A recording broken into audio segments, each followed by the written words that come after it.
Hello,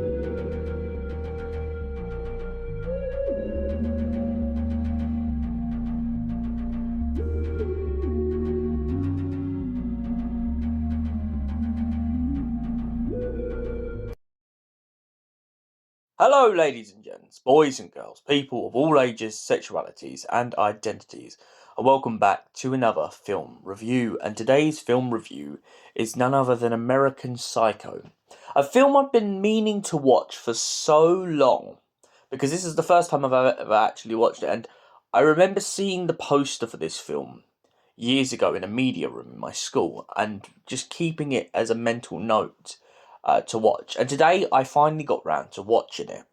So, what is American Psycho about? Well, essentially, it's about a guy who works in an office who gets away with a bunch of murders, or at least that's what we're led to believe.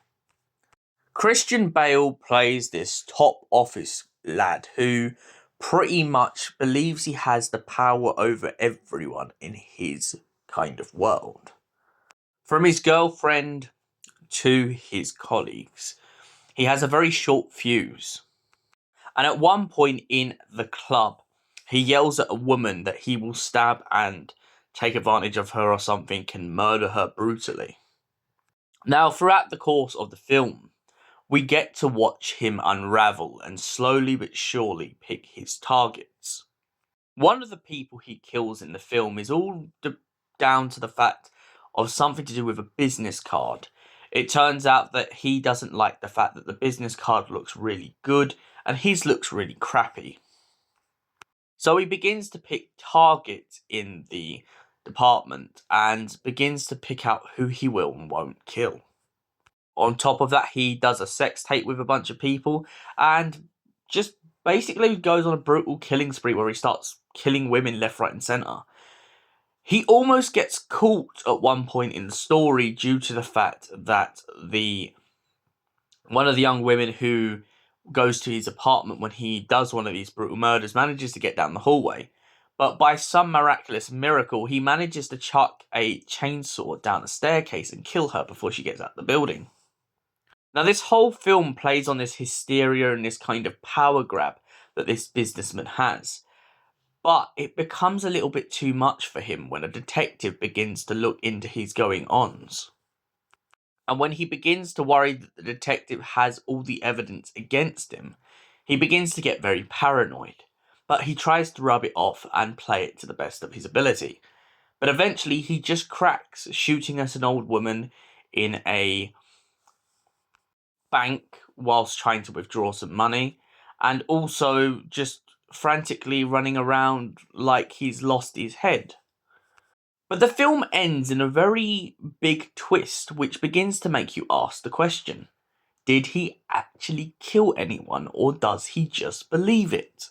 Because when we get to the end of this film, there's a lot of notes discovered on bits of paper of him cutting up people he knows and people he hates.